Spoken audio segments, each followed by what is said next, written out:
దేవుడు ఒక సమస్యను కానీ ఒక పోరాటాన్ని కానీ మన లైఫ్లోకి తీసుకొచ్చారంటే మనం దాంట్లో విజయం సాధిస్తామని, దాని మీద విజయం సాధించడానికి శక్తి నేను వాళ్ళకి ఇచ్చానని, వాళ్ళు నా మీద ఆధారపడతారని, నేను ఆదుకుంటానని, వాళ్ళు జయిస్తారనే నమ్మకంతోనే ప్రభు మనకిస్తాడు.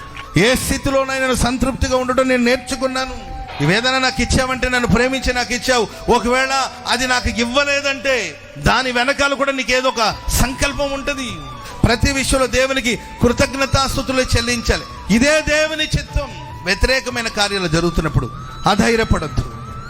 ఈ విషయంలో నేను నిలబడతాను, ఈ విషయంలో నేను విజయం సాధిస్తాను, ఈ విషయంలో దేవుని కొరకు నేను ఎదురు చూస్తాను, నా ప్రభు నాకు సహాయం చేస్తాడు, నేను చేయగలను అని నమ్మే ప్రభు నాకు ఈ సమస్యను నా జీవితంలో ప్రవేశపెట్టాడు.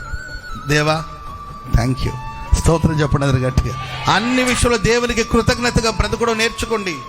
దేవుడు నిన్ను శిఖరం మీద ఎక్కించిన అక్కడ కృతజ్ఞతగా ఉండు.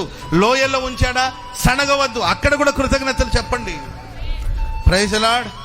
నిన్ను బిజీగా ఉంచాడా, దేవా నీకు స్తోత్రం, ఇంత బిజీ షెడ్యూల్ నాకు ఇచ్చారు, ఆయా సందర్భంలో బిజీ లేకుండా ఖాళీగా కూర్చున్న దేవా నీకు థ్యాంక్ యూ తండ్రి, ఎందుకంటే నాకు కొంచెం ఖాళీ ఇచ్చారు, నేను విశ్రాంతి తీసుకోవాలని.